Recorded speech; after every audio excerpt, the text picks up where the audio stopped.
Hello students, कैसे हो आप सभी। आपकी जो पिछली क्लास हमने देखी थी उसके अंदर हमने क्या पढ़ा था, जो रक्त परिसंचरण वाला टॉपिक था उसमें हमने देखा था कि जो रक्त वाहिनियां, जो आपके रक्त था उसके घटकों को हमने पढ़ लिया था। फिर हमने पिछली क्लास में आपके रक्त समूहों के बारे में पढ़ा था कि मानव शरीर के अंदर ब्लड ग्रुप होते हैं, वो 4 प्रकार के होते हैं, ए बी और ओ।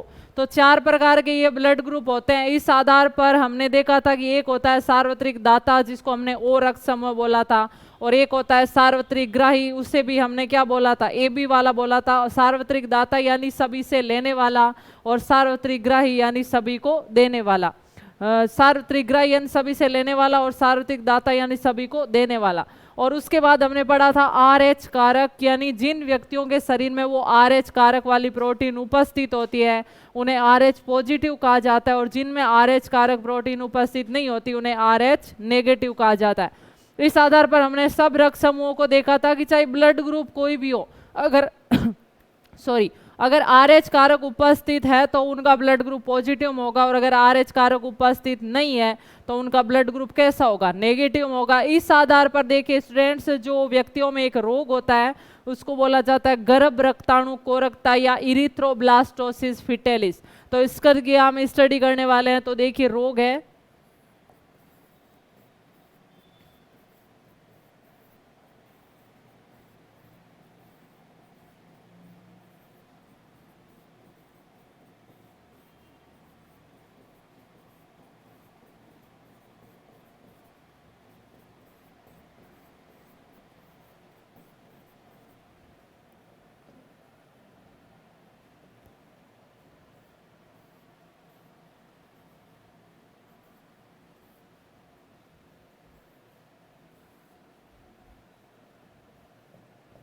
तो देखिए ये जो रोग है गर्भ रक्ताणु कोरकता या इरिथ्रोब्लास्टोसिस फिटेलिस, ये क्या होता है कि यदि किसी पिता का ब्लड ग्रुप है वो पॉजिटिव में है, माता का ब्लड ग्रुप है वो नेगेटिव में है, तो उनकी जो संतान होगी उसका ब्लड ग्रुप क्या होगा, पॉजिटिव में होगा। तो देखिए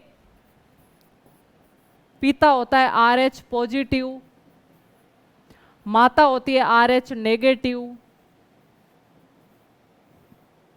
और जो संतान होगी वो होगी आर एच पॉजिटिव। अब देखिए इस संतान को इस माता के गर्भाशय में रहना है, तो जब पहली संतान है उसकी लास्ट में आरबीसी बन गई है, अब जब वो गर्भ में रहेगा तब तक उनका ब्लड पूर्ण रूप से कंट्रोल में नहीं, जो कांटेक्ट में नहीं आ पाएगा। लेकिन जैसे इस बच्चे का जन्म होगा तो इस संतान का और माँ का जो ब्लड है वो आपस में संपर्क में आएगा। जैसे ही जन्म के समय इसका और इसका ब्लड है वो संपर्क में आया, तो माँ के शरीर ने पहचान लिया, रक्त में ने पहचान लिया कि ये तो अपनी चीज नहीं है, ये क्या है, पराई चीज है।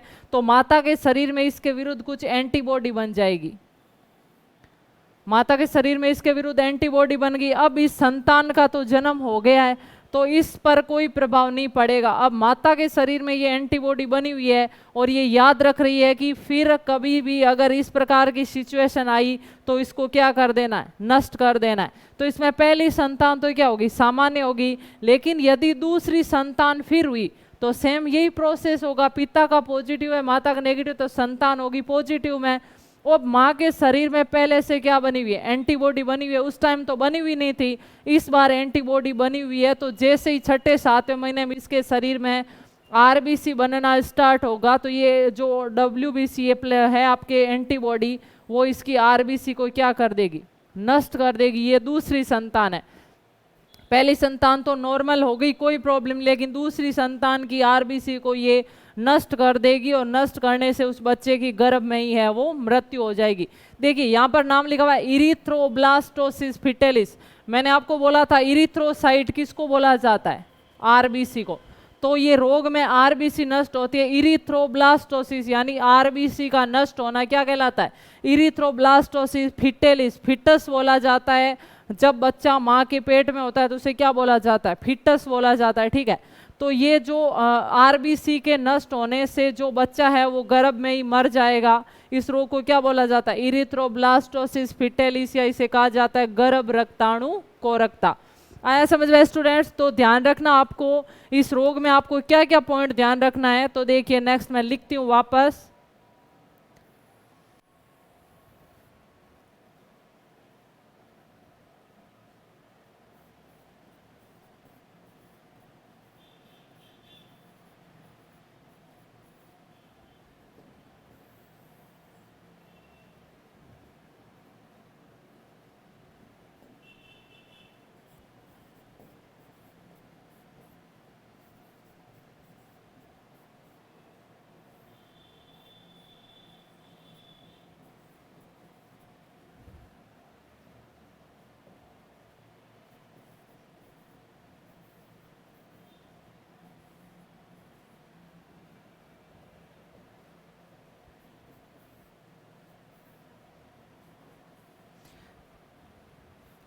पहला पॉइंट तो आपको यही ध्यान रखना है कि इस रोग के अंदर पिता होगा RH पॉजिटिव, माता होगी RS नेगेटिव, तो संतान कैसी होगी RH पॉजिटिव। फिर दूसरा पॉइंट ध्यान रखना, इस रोग में पहली संतान तो सामान्य होगी, परंतु दूसरी संतान की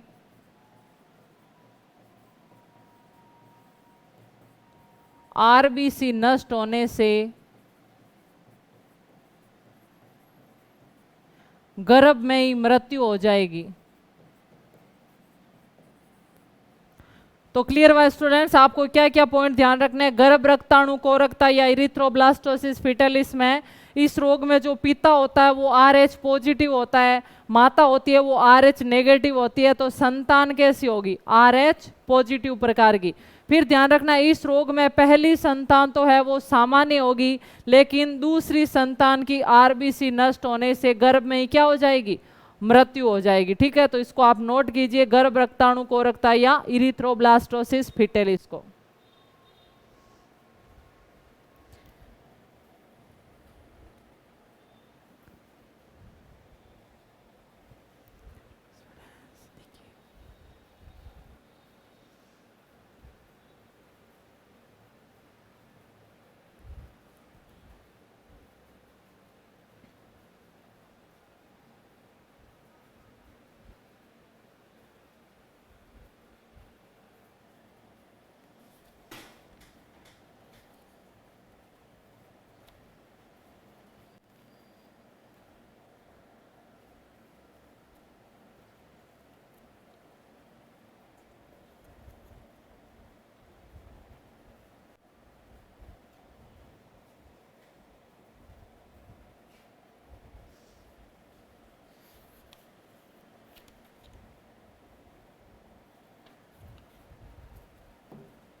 ठीक है स्टूडेंट्स, तो यहाँ तक हमने देखा रक्त समूह और उससे संबंधित रोग RH कारक के बारे में। अब हम नेक्स्ट देखते हैं रक्त का थक्का बनने का प्रोसेस क्या होता है।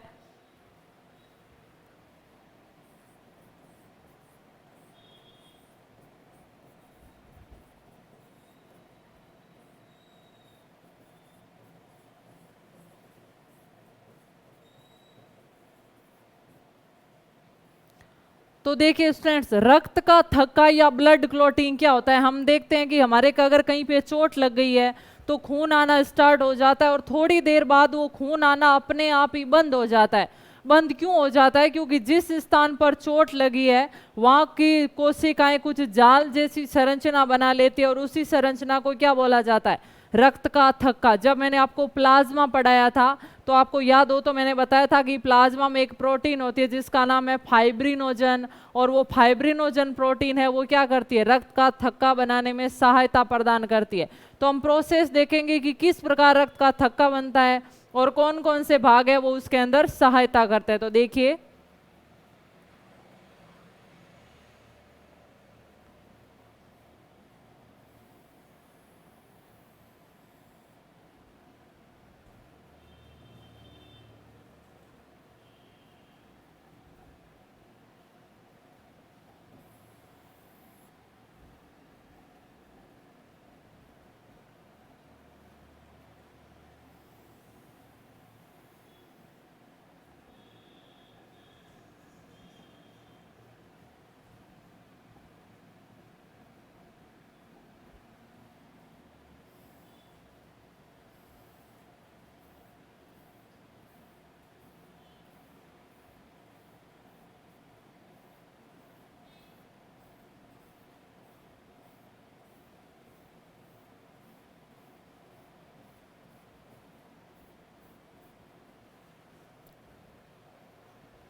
देखिए स्टूडेंट्स, रक्त के थक्के में क्या प्रोसेस होता है कि जिस स्थान पर हमारे चोट लगी, मान लीजिए इतने स्थान पर हमारे चोट लगी है, तो जिस स्थान पर चोट लगी है वहां की कोशिकाएं क्या नष्ट हो गई है, वहां के ऊतक नष्ट हो गए हैं।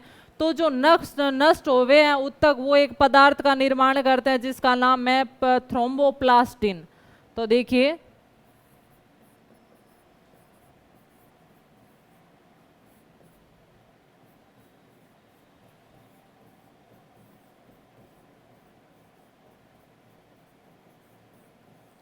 जो ऊतक नष्ट हुए हैं वो किस पदार्थ का निर्माण करेंगे, थ्रोम्बोप्लास्टिन का निर्माण करेंगे। अब ये थ्रोम्बोप्लास्टिन क्या करेगा, थ्रोम्बोप्लास्टिन रक्त में से कुछ पदार्थों को लेगा। एक तो ये लेगा कैल्शियम आयन को जो रक्त का थक्का बनाने में सहायता प्रदान करेगा।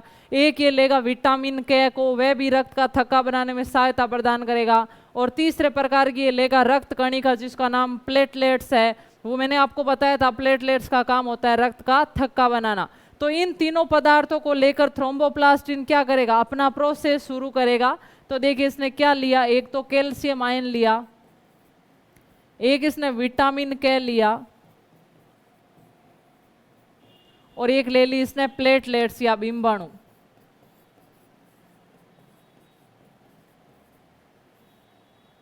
इन सब को लेकर थ्रोम्बोप्लास्टिन क्या करेगा, एक प्रोटीन वर्णक पाया जाता है रक्त के अंदर, प्रोथ्रोम्बिन बोला जाता है उसको। तो वो प्रोथ्रोम्बिन होता है वो निष्क्रिय अवस्था में, तो थ्रोम्बोप्लास्टिन क्या करेगा, उसको सक्रिय करेगा। तो देखिए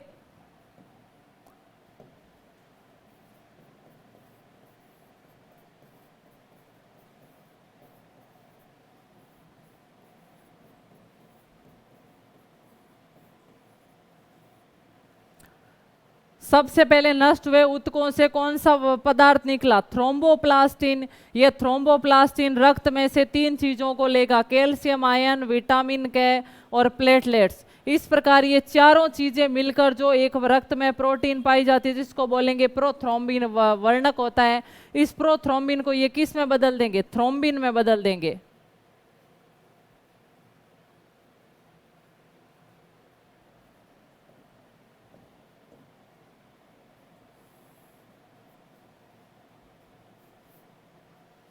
अब जैसे ही प्रोथ्रोम्बिन थ्रोम्बिन में बदला, यानी ये क्या है, सक्रिय है, और ये था निष्क्रिय।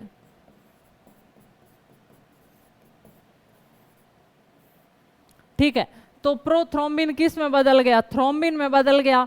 अब ये थ्रोम्बिन क्या करेगा, ये थ्रोम्बिन जो प्लाज्मा की प्रोटीन था ना, जिसको मैंने बताया था फाइब्रिनोजन प्रोटीन, जो रक्त का थक्का बनाने वाली मुख्य प्रोटीन होती है, तो ये थ्रोम्बिन क्या करेगा, उस फाइब्रिनोजन प्रोटीन को सक्रिय करेगा। और जैसे ही वो फाइब्रिनोजन प्रोटीन सक्रिय होगी वो एक धागा बनाएगी, तंतु बनाएगी, जिसको बोला जाता है फाइब्रिन धागा। उस धागे से क्या किया जाएगा, इस जाल को बुना जाएगा। तो देखिए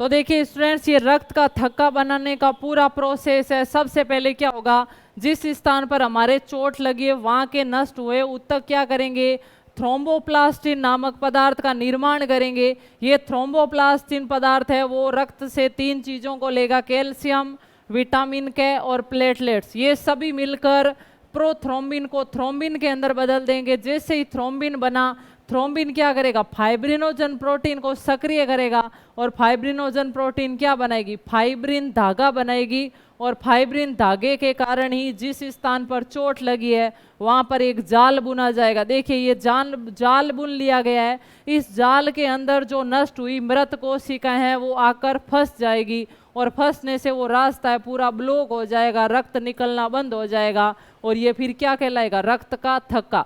तो देखिए इसने जाल बना दिया, इसमें कोशिकाएं कैसे फंसेगी, ये मृत कोशिकाएं हैं जो फंस जाएगी आकर।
तो इस प्रकार का पूरा जाल बन गया जिसमें से अब रक्त है वो नहीं निकल सकता।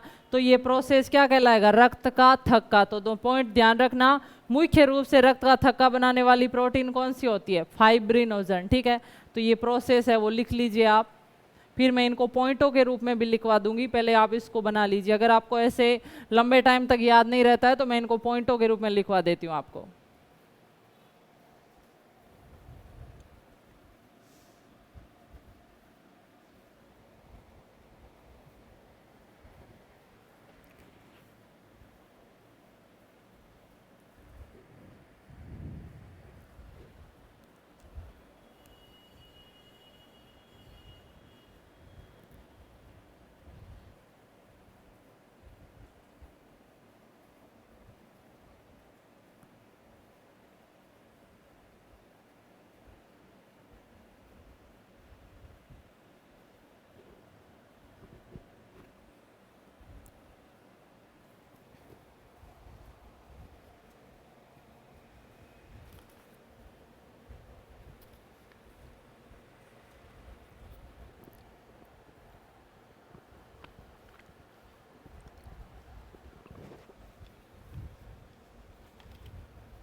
तो स्टूडेंट्स, जो रक्त का थक्के का प्रोसेस है वो मैं लाइनों में लिखवा रही हूँ आपको।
तो देखिए स्टूडेंट्स, जो हमने अभी डायग्राम के द्वारा समझा था वो मैंने पूरा आपको लाइंस के रूप में समझाया है कि चोट लगने पर क्षतिग्रस्त ऊतकों द्वारा थ्रोम्बोप्लास्टिन नामक पदार्थ का निर्माण किया जाता है। थ्रोम्बोप्लास्टिन रक्त में से कैल्शियम आयन, विटामिन के और प्लेटलेट्स को ले लेता है तथा निष्क्रिय प्रोथ्रोम्बिन को सक्रिय थ्रोम्बिन में बदलता है। थ्रोम्बिन द्वारा प्लाज्मा की प्रोटीन फाइब्रिनोजन को फाइब्रिन धागे में बदला जाता है और फाइब्रिन धागे द्वारा चोट वाले स्थान पर जाल बुना जाता है जिसमें मृत कोशिकाएं फंस जाती है। और ये जाल ही क्या कहलाता है? ये जाल कहलाता है रक्त का थक्का या ब्लड क्लॉट। तो नोट कीजिए इसको, फिर देखते हैं नेक्स्ट पॉइंट।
तो स्टूडेंट्स, ये हमने रक्त के थके का प्रोसेस देखा। अब हम देखते हैं रक्त परिसंचरण तंत्र।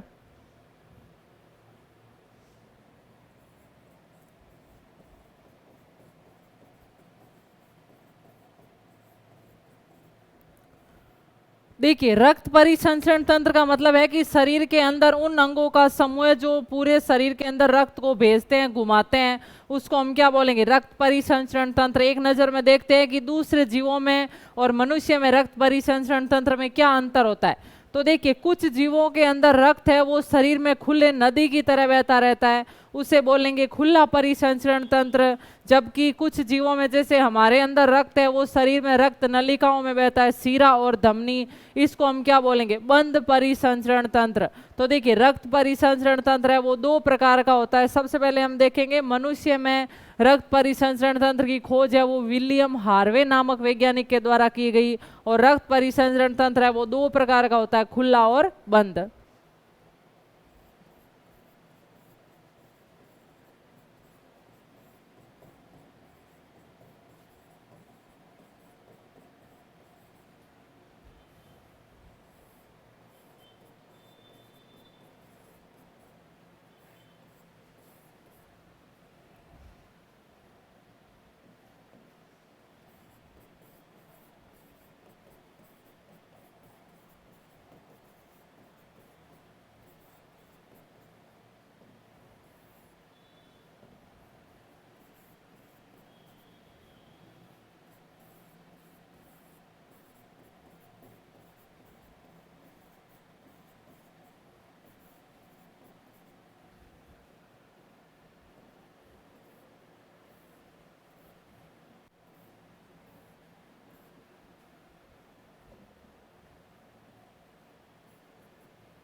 तो देखिए स्टूडेंट्स, रक्त परिसंचरण तंत्र है वो दो प्रकार का होता है, खुला और बंद।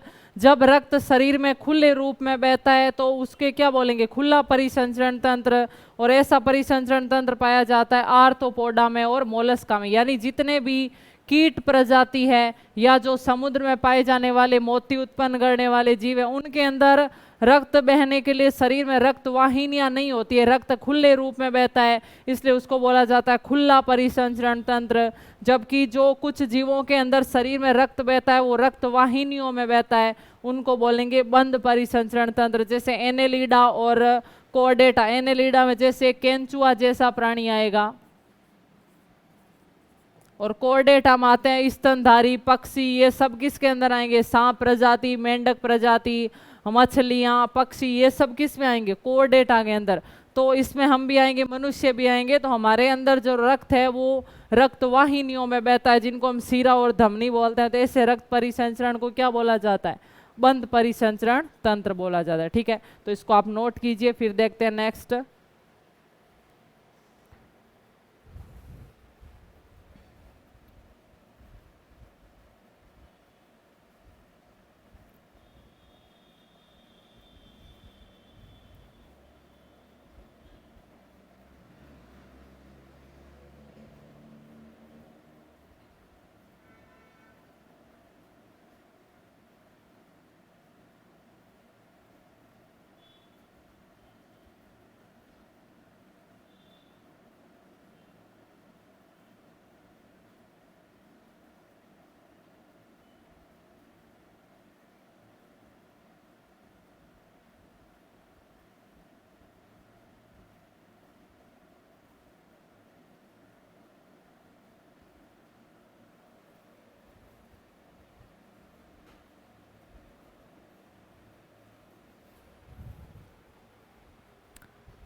ठीक है, तो स्टूडेंट्स अब हम देखते हैं मनुष्य में रक्त परिसंचरण तंत्र के बारे में।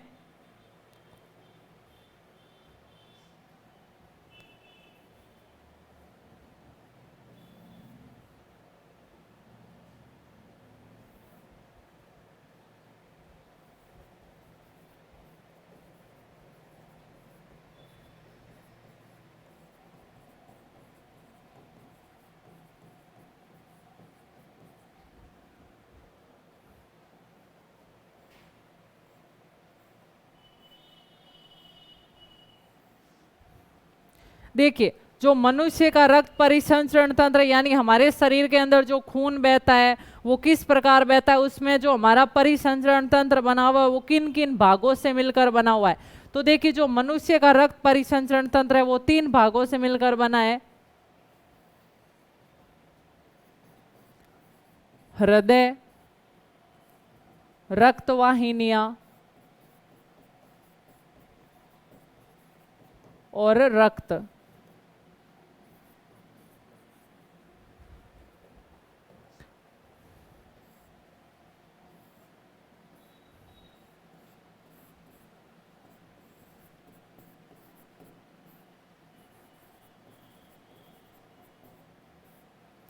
तो देखिए स्टूडेंट, जो मनुष्य का रक्त परिसंचरण तंत्र है वो 3 भागों से मिलकर बना होता है, हृदय, रक्त वाहिनियां और रक्त। हृदय जो मानव शरीर में अंग होता है वो रक्त को पंप करने का काम करता है, रक्त वाहिनियों में रक्त बहता है, और मेनली पार्ट क्या है, रक्त, जिसमें से हम रक्त को पढ़ चुके हैं। अब हमें क्या पढ़ना है, रक्त वाहिनियां और हृदय।